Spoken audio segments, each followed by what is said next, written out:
Tonight on The Computer History Museum presents Revolutionaries. The deal with the devil was made that the devil could have this weapon that could destroy all life on Earth, and von Neumann and the scientists would get this computer that would reveal all knowledge.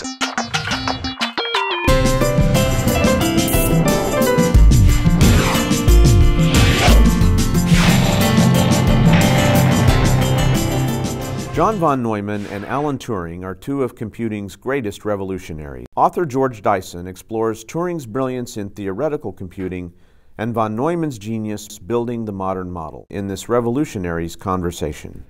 Major funding for Revolutionaries is provided by the Intel Corporation. Let's talk about first the process of writing the book. Now, you have an intensely personal connection to Princeton and the Institute of Advanced Study because of your father, Freeman Dyson. So and my mother. And your mother. My mother was there first. So. Absolutely. So talk a little bit about that. What it was like to grow up and be among people at IAS. Well, you gotta be careful what I say, but for a child, for a young boy, it was not that interesting a place because it was populated mainly by theoreticians who were, would work on pencil and paper all day and go off in the woods and talk about physics. And maybe the most exciting thing really were the chalkboards. They still used chalkboards at that time. There was no PowerPoint. But there was this outbuilding off in the back where Julian Bigelow was building this machine, and that's what interested me. So I spent a lot of my time poking around and taking things apart that were discarded as scrap from the project. So that was. There's a famous story about your babysitter being Einstein's secretary. Yeah, I mean, people behind every great man, there is somebody who keeps track of things, and that was Helen Dukas, who was a fantastically intelligent woman, who really was. She was Einstein's search engine, who could, when Einstein needed something, it was Helen who knew where everything was, but she didn't have her own children. She grew up in a family, I can't remember, it was 11 children, I mean, a huge number of children in her family.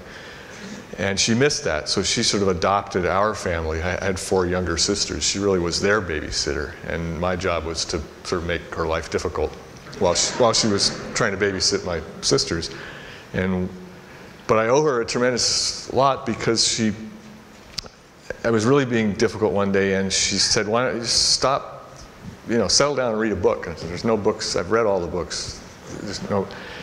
And she went to the shelf and pulled down a book and gave it to me and said, "Read this." And it was Kon-Tiki by Thor Heyerdahl, and that was the first adult book that I read, and I, that changed my life. That really did change your life. Yeah, and she had the perception to see that. I don't think that was an accident. I think I'm going to give this kid this book. So hanging out with this crowd as a kid, did it become a natural thing for you to be curious about who they were and about von Neumann in particular and the meaning of computing? Yeah, that came later, really thanks to Esther, my sister, who had such an influence on the community here. Thanks to Esther, I started going to her technology conferences in the early 80s, and I saw this whole world, the world of personal computer was flourishing. And then I realized I knew that came from this barn, this outbuilding behind where I had grown up, and I wanted to understand that. So that's when I became interested in sort of going back and finding out what really happened. And I have to say outright that I'm less interested in who was. I'm not trying to find out who was first. I'm trying to find out what really happened. But in fact, you specifically say this is not a book about first. It's not the first computer. It's not the first electronic computer. It's not the first high-speed electronic computer. It's not the first stored program computer. You can almost say maybe it's the first computer with a fully random access memory, but even then there was a couple that were first. So it's the first of nothing, but it was the ancestor in the sense that it was the one that got copied. Just like, Newton was the first iPhone, but didn't become the iPhone. We've learned the hard way that between the word first and the word computer, there are about 19 adjectives, depending on how you want to deal with it. So just stop, don't say first and don't say invent, and you're safe. You told me a fascinating story about the treasure trove of papers that you were allowed to get access to, some that hadn't seen the light of day since the mid-1940s. Can you talk about that? Yeah, there were a number. I mean, that's the reason the book exists, was people kind enough to let me into their garages, their basements, in the case of the Institute, sort of their own archives. The Institute for Advanced Study had been very protective of their, essentially their privacy. They're a private organization. And thanks to Charles Shimoni, who's one of your benefactors, it was really Charles who pushed the door open, said, let George in to have access to this stuff. And I found unbelievably amazing things. You write about an amazing piece of paper you found, which looks like it was torn from a notepad and crumpled up and thrown away, but then somehow retrieved and uncrumpled. Yes. And saved. What? Talk about that. And this wasn't in the Institute archives. This was in the papers that Julian Bigelow, who was the engineer, who, like most engineers, saved things. So he saved a lot of papers, and when he died, his family allowed me to sort of to go through his papers. And in there was a scrap of lined paper that on the top said, let a word be 40 BD, so that puts it before the word bit. So that's like 1946. Be 40 binary digits and a command and an address. I mean, 10 bits for the command and 10 bits for the 10 binary digits for the command. And so to me, that's the, I haven't seen anything earlier that's sort of, that's like the tablet of Moses saying, let there be the command line. Yeah. And then from the rest of the world, you know, came from there. But see, I was interested in where, you know, where did these things start? And tomorrow someone may say, no, I've got a piece of paper in my basement that's 1943. But which is quite possible. Eckert and Lockley may well have, you know, I mean, they certainly did produce the same idea probably earlier. Turing's Cathedral is a metaphor, and I want to talk about von Neumann obviously here in just a moment, but let's talk about Alan Turing for a minute, and specifically let's talk about the title of the book and how you came to call this book Turing's Cathedral. Yes, okay, and the other thing, I just for context, imagine it's 100 years ago. Sarah Turing is 5 months pregnant, so you know, young Alan is just about to come on the scene. So you know, one of the good things about Turing is he left very few papers, so you can read everything he wrote. You can become, you know, with von Neumann, it's hopeless to try and read everything he wrote. But so I read everything that Turing wrote, and in 1950 he wrote this, yeah, tremendously famous paper, as famous as his 1936 paper on universal computation. And this was a paper about artificial intelligence. And he could see the critics coming, sort of, it's like intelligent design, and that, you know, if you're going to create intelligent machines, you're playing God, and we shouldn't go there. So he made the statement that when we create these intelligent machines, we are no more creating souls than we are in the process of creating children. We are simply creating mansions for the souls that only he can create. And I love that sentence, that phrase. And when I went to 2005, I went to Google. I got invited in to, because that was 60 years since this project began, so they commemorated that. And the engineers there gave me a very deep inside tour of what was going on. And when I walked out of there, I was astonished. You know, they were really truly doing everything that Turing had imagined, building a large, you know, a machine that would answer all questions that anyone could ask in a non-deterministic way. And I thought, this is not Turing's mansion, this is Turing's Cathedral. And that, you know, boy, that phrase that became the title of the book. Yeah. And it's, the second level is simply that the cathedral is built by large numbers of anonymous people whose names are not remembered, but the cathedral remains. Over many years. And those are all the people like Ackrovo who did the real work. And you know, the cathedral wouldn't be there without every stone being there. Turing and von Neumann did overlap at Princeton while Turing was there doing his PhD. For 2 years, yeah. For 2 years. How much is known about the interaction between Turing and von Neumann? We know pretty much how they interacted during, this was 1936 to 1938. And they were, because at that time the Institute, which is part of the whole confusion, the Institute has nothing to do with Princeton University. People say at Princeton, you think it's the university, like the Hoover Institute is at Stanford. But at that time, they didn't have a building, so they made a deal with the math department. So the Institute actually was sort of parasitic on the math department. So Turing and von Neumann, even though Turing was at the university, von Neumann was at the Institute, they shared office space, so they had a lot of contact. And Turing that's where he corrected the final proofs of his great paper. So he certainly had an influence on von Neumann.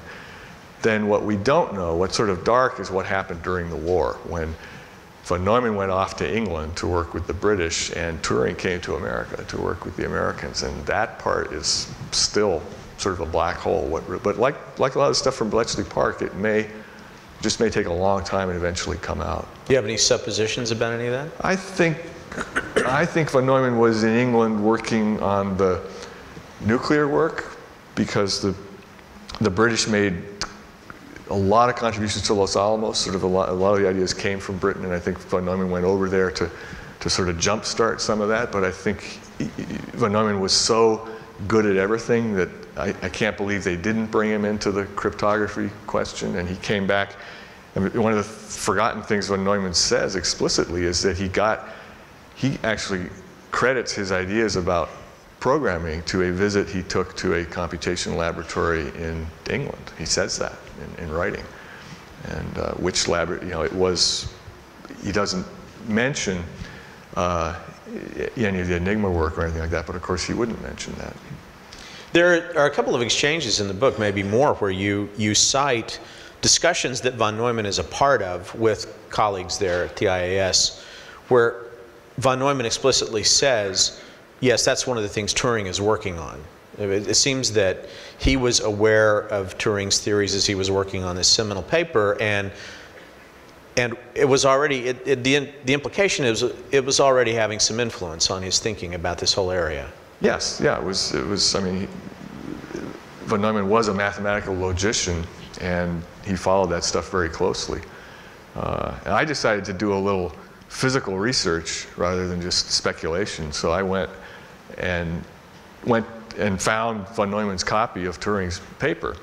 And it's in the Institute library now in one of those shelves which you have to turn the cranks to open them up because nobody goes in there. And there are all the volumes of the Proceedings of the London Mathematical Society, and they're all there with perfect bindings, all intact. And then there's one volume, volume 42, with Turing's paper in it. And if you take it out, all the pages fall out. It's completely disintegrated from being read so many times. So I think that's pretty good evidence that they read that paper. So let's talk about von Neumann then. Well educated in Budapest, goes to Berlin, joins the academy, is a professor. The Nazis begin to dismiss Jews from German academies.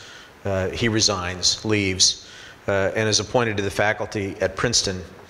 And as he goes to the IAS, he encounters really a remarkable group who were already there, and really a remarkable intellectual atmosphere. Oppenheimer called it an intellectual hotel. Right. So talk a little bit about the IAS as von Neumann would have experienced it. Well, the thing we forget is, I mean, most people, we remember the Institute for Advanced Study because of Einstein and the nuclear physicists and the string theorists and the mathematicians and Gödel. People forget about the Institute also had a very strong school in the history of art, a school of classical, I don't know how to pronounce it, epigraphy, studying Greek epigraphs, and art, a school of archaeologists. So there was all this other culture there. And of course, Ackerville can tell you, people like Homer Thompson, really great. He was the model for Raiders of the Lost Ark. And Panofsky, the art historian. So all these people were there. It wasn't just math and physics. It was a very rich place. And then Oppenheimer comes in, or it was actually Adelot who invited T.S. Eliot to be in fact, the position I had there was created for T.S. Eliot, of sort of the strange outside artist who's allowed to do it, comes in and does something that doesn't belong to one of the schools. Now they have a school of biology. So was a rich place. And about von Neumann coming in the first place, he didn't come alone. He came with Eugene Wigner. And at that time, Princeton University was not hiring Jewish professors. And so they couldn't really hire von Neumann flat out, but they found a loophole. There was no problem. They could hire 2 Hungarians half-time. They couldn't hire 1 Hungarian full-time, but they could hire 2 Hungarians half-time. And so they offered Johnny von Neumann and Eugene Wigner this half of Princeton salary, which to them was 10 times what you could make in Europe, and they both said yes. So that's how they got both those guys at once. Then we're going to skip ahead just slightly because I want you to talk a bit about how he wound up in Los Alamos. Yes, sort of everybody wound up in Los Alamos. Yeah. I mean, there was it's almost a special train from New Jersey to Los Alamos. So von Neumann didn't stay there. He was transient. He had so much going on. Most people, the deal was if you went to Los Alamos, you didn't leave till the war was over. They couldn't have people go and leave. So if you went, you brought your family and you were there. But von Neumann had this sort of special pass where he could go in and out. And it had a tremendous influence. I mean, Los Alamos was the prototype of all these great laboratories. And there was a deal made, though, that was very, I think, explicit, that Oppenheimer made, that we, sort of a deal with the devil, we will build you this bomb, but you have to let us, we won't tell you how to use the bombs. You don't tell us how to do science. And we'll be free to do all the science we want in our spare time. And that's why so much good science came out of Los Alamos. And he was both incredibly challenged and invigorated by the intellectual process of trying to think through that very complicated problem, but he was also increasingly, as the project moved forward, deeply troubled from an ethical standpoint as well, wasn't he? Von Neumann? Yes. Yes, yeah. Again, that's what I discovered from the most remarkable body of documents I found was in Marina von Neumann's basement. It's always next to the water heater, filing cabinet. And in there, von Neumann's known papers went to the Library of Congress, but this filing cabinet didn't go. And in the bottom drawer was all the handwritten correspondence between Johnny and Clary, his wife, from 1937 to 1957. So that gives you a day-by-day, first-hand picture of what people were really thinking at the time. And because yes, he was using that as just a means of getting this out, right? His correspondence with Clary. It was like email is to us, but he would have a full day of meetings and solving problems and still write 16 pages in fountain pen to Clary. And they had a difficult marriage. They were always in different places because she was doing the coding for these early bomb calculations. So she might be working on the ENIAC in Aberdeen, and he would be in Los Alamos or Oak Ridge, and these letters went back and forth. And they were half in Hungarian, but my friends in Cambridge, the Béla Bolabash and Gabriela, they translated all the interesting Hungarian. Did you know that this secret trove of letters and all this documentation I couldn't have imagined it. I mean, to me, the most interesting period of American history is that period from just before World War II till Sputnik. After Sputnik, we sort of have a very good record, but there's a period there where it's really not clear what people said. I mean, the Oppenheimer trial is pretty good because they had people under oath and they got everybody to testify, but that's still not what were people really thinking at the time. And Clary describes the day at which they sort of closed the mousetrap on Oppenheimer and what everybody's reactions were that day. You're not going to get that anywhere else. How did you come upon that stash? Thanks to Marina von Neumann, who knew through Charles Shimoni and stuff, that I was doing this project, and she finally said, well, maybe you should come to Ann Arbor and look at this stuff. And to her it was awkward because this is the woman that her father left her mother for. She didn't really want to look. Very, very personal letters, but she trusted me to go through them and take out what was useful for the history of computing, and it brings the book to life. I don't think there would be a book here that's alive without her voice. It's something about having English as a second language. She just You know, they drive, 1940, von Neumann gets invited to give lectures in Seattle, so they drive in 1940 across the United States, and you know, and she records that. It's just Route 66 and the, you know, stopping at gas stations. It's all there. Her notes, her personal accounts are just riveting. And really and hard. She committed suicide at the end, so she kept a journal right to the very end. So in this incredibly peripatetic life that von Neumann is leading in 1944, he encounters Eckert and Mauchly. Yes. And their work on the ENIAC for the first time. Talk a little bit about that encounter and then what happened. Yeah, I mean, Eckert and Mauchly were way ahead. They had built the ENIAC. There's no doubt that they built it. No one argues whether they built the ENIAC or not, or the ENIAC is a clear case of something that was first, even though it can be traced to other people, and you'll have Jane Smiley tracing it back to Atanasov, but the ENIAC was and von Neumann always said it was just a pioneering thing, and because he was scientific advisor to the Ballistic Research Board, he got to see it, and when he saw it, he just immediately saw what it could do. And I think part of that is visual. And Ackerville can tell you, when the ENIAC is running, you're seeing the bits, you're seeing the lights moving around. You can see the numbers, and you know, you're within the computation.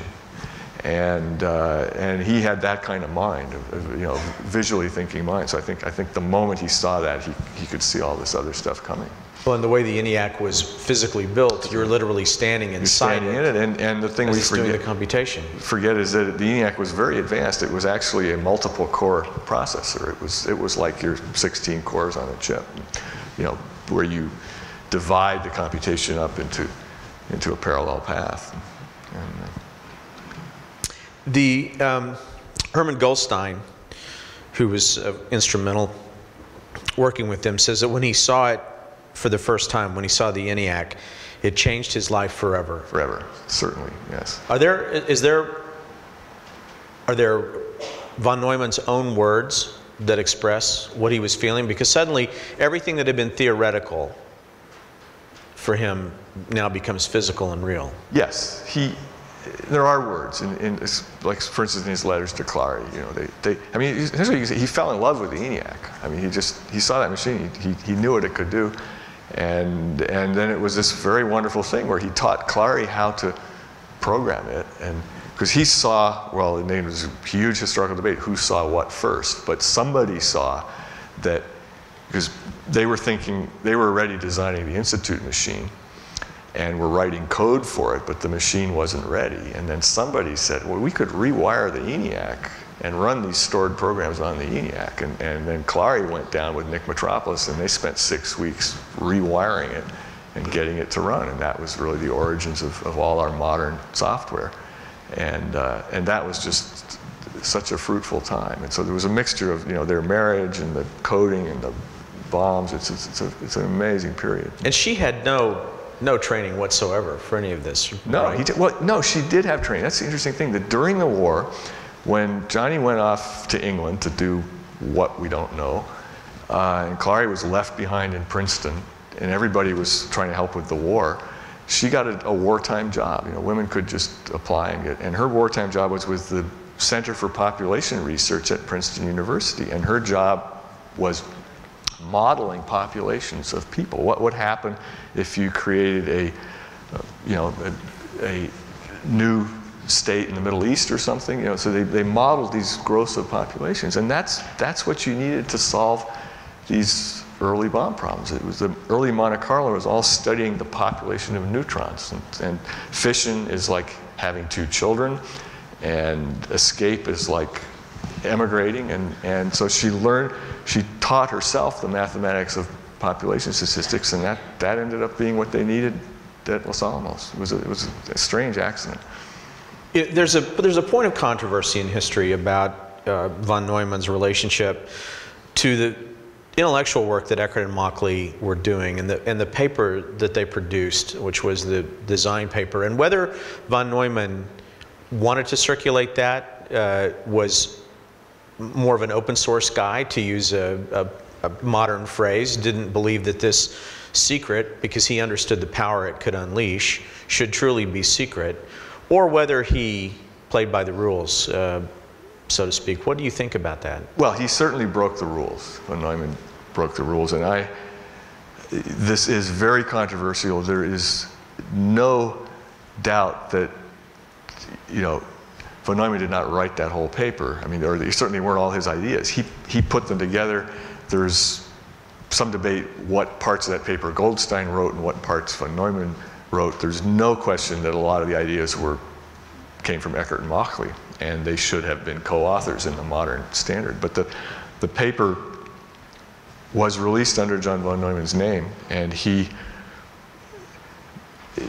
you know, all I try to do is find out what the truth is, and the truth is that it was released and then it was considered a publication, so it voided the chance of patents on ENIAC. And all I can tell you, you know, in terms of a smoking gun, is that in 1945 von Neumann signed a consulting agreement with IBM. So he was already, so this result was highly favorable for IBM, that there were no patent restrictions on these ideas. But I think from von Neumann's point of view, I don't think he was out to do anything unscrupulous. He just thought this would be for the good of everybody.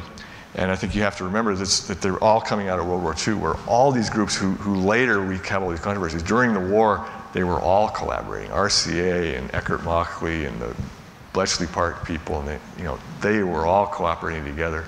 People from Manchester were coming to Princeton, people from Princeton were going to Manchester. The sort of argument about who should get credit came a lot later. And they do all come out of World War II. And in fact, the war ends, von Neumann is headed back to IAS, wants to transplant the entire ENIAC team and take them all and continue the work. And Eckert and Mauchly decline. Goldstein goes, but Eckert and Mauchly decide. Yes, I mean originally they're going to pursue a commercial route. Originally Eckert Bigelow was supposed to be Eckert. I mean Bigelow got the job because Eckert declined. So there's a lot of, and people went back and forth. There's a great letter from Johnny DeClary, saying they've shanghaied 2 of our guys and we shanghaied 2 of theirs. It was just like what goes on here between your companies in the neighborhood here. They're always stealing each other's engineers. Exactly. And yeah, so in the end it became very bitter. And you can read some documents in this book that are pretty incriminating, that the Eckert Mauchly company was doing quite well, and they had a contract for three machines with the government that would have put them firmly on the path that IBM took, and then they had their security clearance questioned and they lost the contracts. And we don't know. There's a very sort of disturbing memo describing what had happened, because I don't think they were a security risk, but it really put their company off the path forward. And von Neumann was bitter about their decision, wasn't he? He was very critical of this vector. He was annoyed. I mean, he just wanted to go full speed ahead, and he felt that they were holding things up, and they would feel differently. So I try not to take sides, but I think there's truth on both sides. So in 1946, he puts that aside. He does go back to IAS, and they begin working on this highly improved binary stored program successor to the ENIAC called the MANIAC. The MANIAC, the Mathematical and Numerical Integrator and Calculator. That name was then adopted by Los Alamos. Yes, the era of the axe. The axe, yes, the Johnny-ac. Right.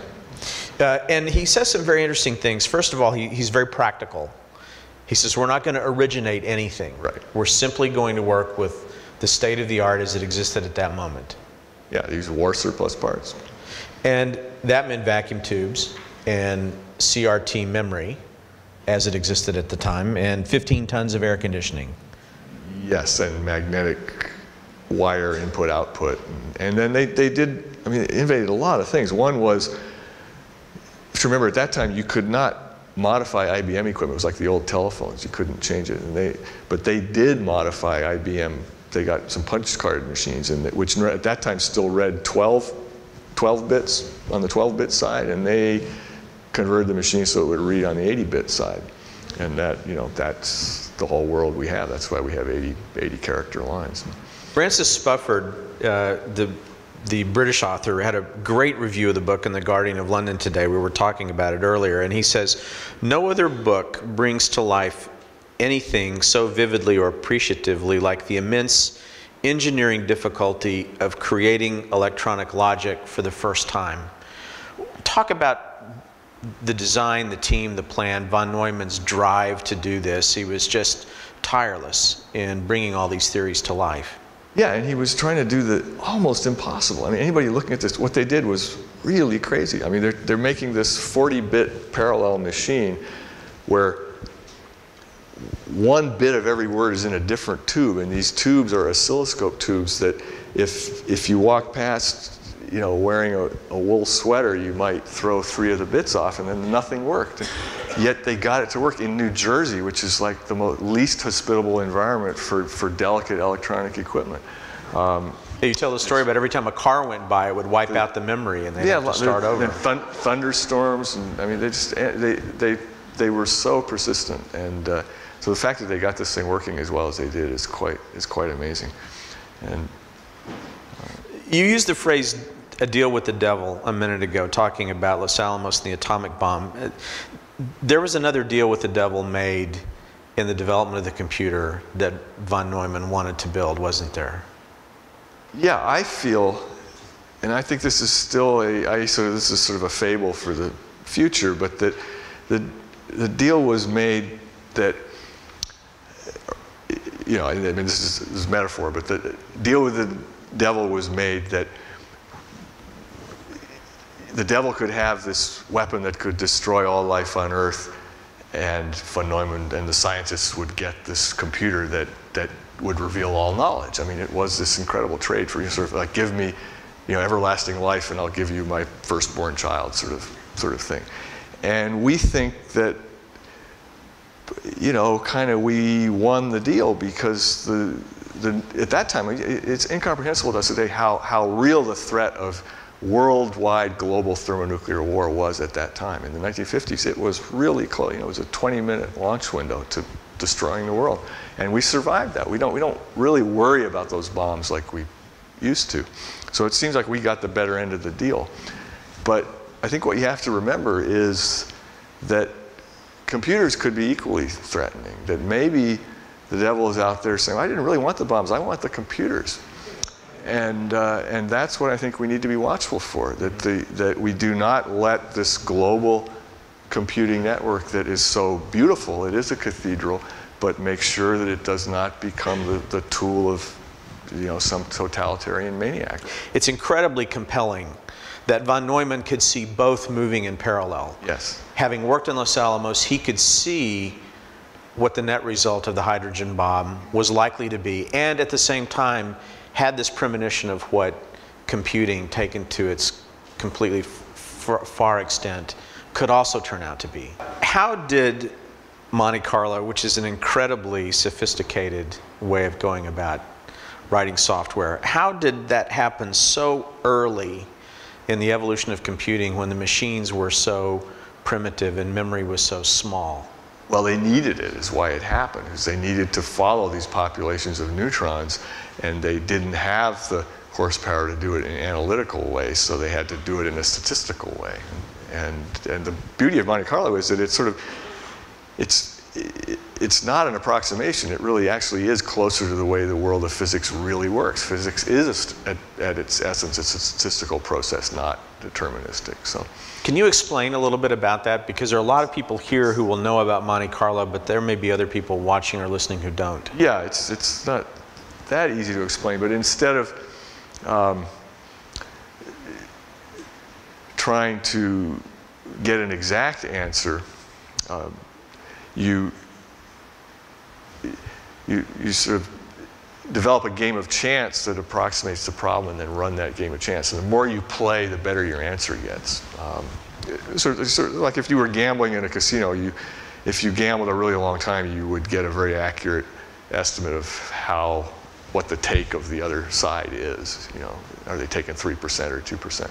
And what's so beautiful, again, because couldn't imagine that it was true, but Johnny and Clary von Neumann, they meet in Monte Carlo, the casino, right? But Johnny has gone there. He has a system for roulette, and he's lost all his money. And his first marriage is, he's still married to Marina's mother, but he goes over to the bar, and there is Clary, whose husband is a compulsive, addicted gambler, and she's unhappy. And he knows her from childhood. I mean, she was this, very attractive figure skater, and he buys her a drink. Or no, she buys him a drink because he has no money. Because she had the money. She had the money, yeah. So so they met, that they meet in Monte Carlo. Yeah, yeah. You couldn't make that up. It's a great story. It absolutely is. So work begins in '46, and then in the summer of 1951, a team from Los Alamos comes to Princeton. They load a very large thermonuclear calculation into the Maniac. It runs for 24 hours without interruption. For 6 weeks. For 6 weeks, it runs. Or 60 days. Yeah. Actually, almost more like 8 weeks. Yeah. Were they flabbergasted? Were they confident? What was the reaction? Again, nobody was supposed to talk about it. We're not even supposed to know the Maniac was working. Yeah. We're supposed to know it was then publicly dedicated with an ice sculpture and reporters and stuff much later. But they got it working earlier, and they ran that problem because we were desperate to know whether that's when we were building Ivy Mike, the first big hydrogen bomb. And then the hydrogen bomb is detonated 60 years ago this year, November 1st, 1952, yes, in the South Pacific. Von Neumann writes about knowing, and he uses the phrase that they were creating a monster, but then he also goes on to say that he felt it would be unethical for the scientists not to see through to the end what they knew they were capable of. And I think it's very interesting that he juxtaposed ethics in that way. The monster being created, but the scientific obligation to see it through to its end. Is that characteristic of the von Neumann that you've uncovered doing this research? Yes, and very characteristic of Stan Ulam too. I mean, Stan Ulam had a much more, was married to Françoise, who was very strongly against the hydrogen bomb. So they had this argument repeatedly, and his answer was, no, it's physics. We've got to do the physics, and we got to know what happens. If there's a way to know what happens at those energy densities, it's our job to find out. It's not our job to say whether it's good or bad. The very next year, the Soviets detonate their hydrogen bomb. It wasn't very successful. So it turned out, just like with the Germans, they were not as far along as we were afraid of. But the thing to remember is that von Neumann at Los Alamos, he had been working with Klaus Fuchs. And they were actually working on a hydrogen bomb design that was not successful, but we didn't know that at the time. And then we found out that Klaus Fuchs was a Russian spy. So from von Neumann's point of view, the Russians had as much knowledge as we did about, and might well be pushing for the hydrogen bomb. Yeah. And then less than 4 years later, von Neumann dies of cancer. He dies tragically. And the team scatters. The computing pulls team, the plug. Yeah, the computing team at IAS, because the plug gets pulled, does not last. It essentially collapses. Right, when which I think set away. back computer science a decade. I mean, that they had this group going that was doing scientific computing for scientific purposes, which IBM picked up on. The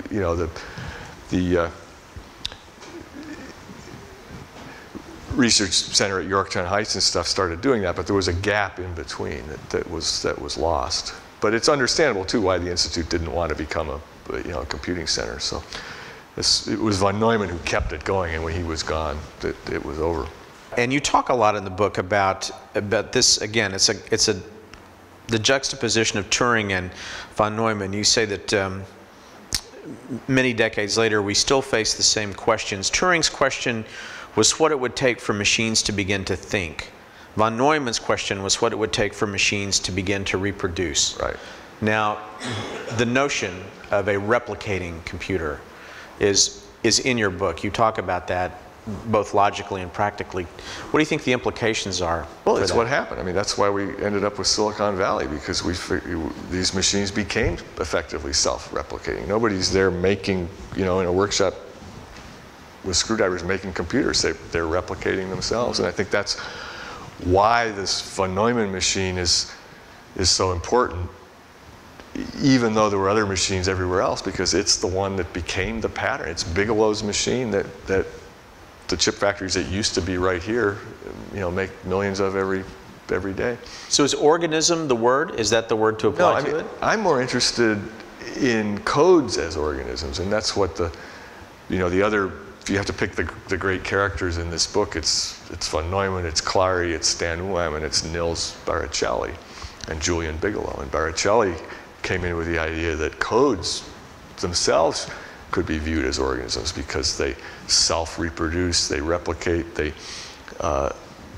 crossbreed, and he looked at that in 1953. So I think in a way the more interesting stuff is happening on the coding side, not the hardware side. Big computers, and you've touched on a little bit with Google. Von Neumann envisioned a world in which, of course, there was no network to speak of, but a few big computers would perform all of the world's computations. And you see that vision being realized in some respects now, except... It's strange how we're going back to that. We're going back to the future. Von Neumann's vision was there would be, 3 or 4 big computers, and you would dial in and do your computation and get your results over a network. And then we went to this vast distributed network, and now we're going more to things like Google and Facebook, which essentially are large computers in a very broad sense. Okay, let's get to some audience questions now. Here's one that says, it's not unreasonable to say that theoretical computer science is still dominated by Turing's concepts. Do you think it's possible for that to change in the near future? Yes.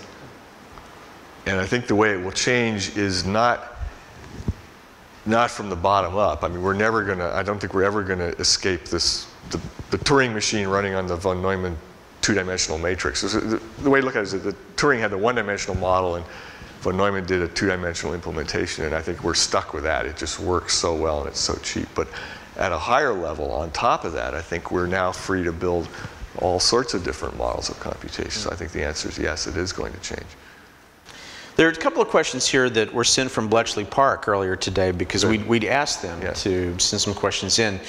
One is about the first draft of the report on EDVAC, yes. Right?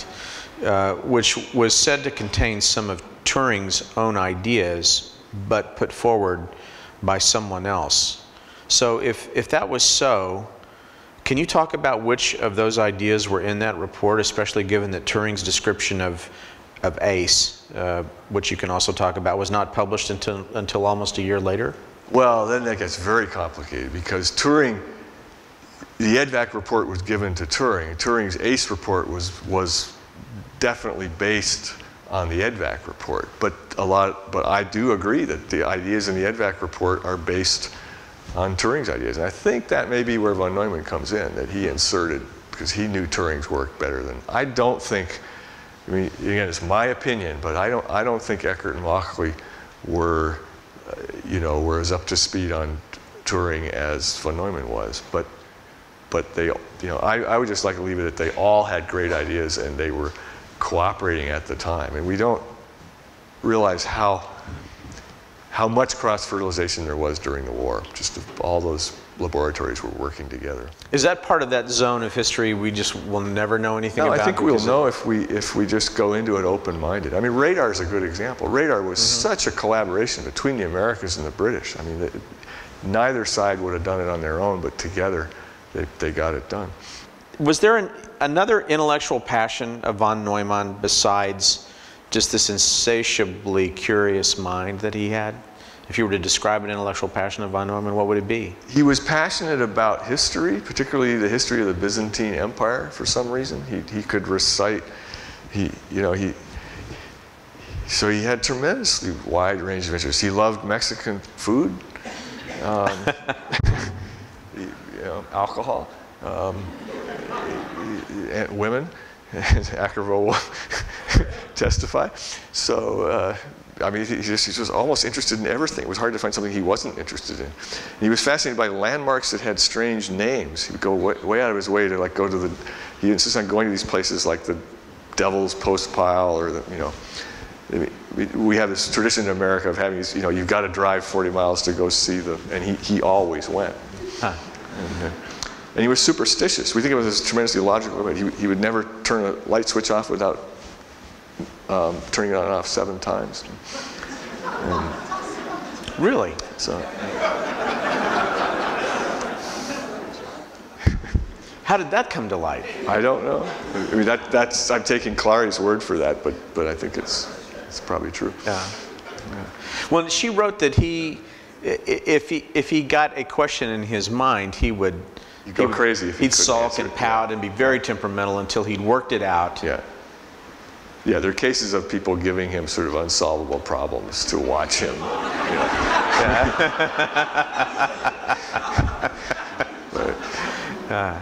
but so. And then someone else said no one could be so physically indifferent as von Neumann when he was listening to a lecture or a talk that he had absolutely zero interest in. Right, he had no time for sort of small talk, but he was very diplomatic. I mean, I think that the military people like Lewis Strauss, who was, you know, in the Navy, that he was just great how he could negotiate agreement among a room full of people who disagreed. So I think that's one reason he got people like Bigelow and Goldstein who disagreed on everything. He got them to work together. So we're going to do a reading. We like to have our authors read because somehow this is just so much powerful when it comes across in your own voice. And you've picked a couple of passages out in the book that you're going to read. And so I wanted to just close this with your giving us a bit of that. Okay, I picked the beginning and the end, and I'm leaving out everything in the middle. So, this is the Acknowledgments, whose title is "In the Beginning Was the Command Line," which is in honor of Neil Stephenson, who helped tremendously with this book actually happening. In 1956, at the age of 3, I was walking home with my father, physicist Freeman Dyson, from his office at the Institute for Advanced Study in Princeton, New Jersey, when I found a broken fan belt lying in the road. I asked my father what it was. "It's a piece of the sun," he said. My father was a field theorist and protege of Hans Bethe, former wartime leader of the theoretical division at Los Alamos, who, when accepting his Nobel Prize for discovering the carbon cycle that fuels the stars, explained that stars have a life cycle much like animals. They get born, they grow, they go through a definite internal development, and finally they die to give back the material of which they are made so that new stars may live. To an engineer, fan belts exist between the crankshaft and the water pump. To a physicist, fan belts exist briefly in the intervals between stars. So then Julian Bigelow gets introduced. And now I will read you the end of the book. So the basement storeroom in Fald Hall, that's the place where they were delegated to be out of everybody else's way, next to the boiler room, where the first workbenches were installed in 1946, was the Institute's main server room until recently, connected to the outside world by some 504 optical fibers routed through a 45 megabit per second switch. In a reversal of Nils Baricelli's attempts to incubate self-propagating numerical organisms, a dedicated network monitoring system now watches over all traffic, trying to keep out the endless stream of self-propagating numerical organisms that are now attempting to get in. The viruses are getting so intelligent that it's really an arms race, Rush Taggart, the systems administrator in 2005, explained. It's watching the traffic as it goes by. The machines watch out for the machines. The arms race being fought in the basement of Fald Hall, and now Bloomberg Hall, will never be decided in favor of the completely deterministic over the probabilistic and incomplete. The wilderness, even if only a digital wilderness, will always win. There are codes and machines that can do almost anything that can be given an exact description, but it will never be possible to determine simply by looking at a code what that code will do. No firewall that admits even simple arithmetic can ever be made complete. The digital universe will always leave room for more mysteries than even Robert Frost could dream of. The twilight zone remains. The 32 by 32 by 40-bit matrix constructed at the end of Olden Lane was initialized with coded instructions and then given a 10-bit number with orders to go to that location and perform the next instruction, which could have been an instruction to modify the existing instructions found at that address. Even from so finite a beginning, there was no way to predict the end result. In November 2000, the cardboard box turned up in the basement of the West Building at the Institute for Advanced Study, where its presence had been overlooked. The smell of burning V-belts still permeated the layer of black, greasy dust that had settled over a collection of World War II teleprinter service manuals that for some reason had not been thrown out when the maniac's input-output was switched to punch cards from paper tape. Underneath them was a carton of IBM data processing cards accompanied by a note written in pencil on half a sheet of lined paper, disintegrated into several fragments, identifying the cards as Baricelli's drum code, with instructions for how it should be loaded and run on the 2048-word high-speed magnetic drum. Along with a stack of cards were 3 sheets of ledger paper filled with dense handwritten hexadecimal code specifying the laws of nature governing the fossilized universe that was preserved in a state of suspended animation on the cards. Here were the Dead Sea Scrolls. The note accompanying the cards, addressed to Mr. Baricelli and signed TWL, concludes with the following statement. There must be something about this code that you haven't explained yet. That's the end of the book.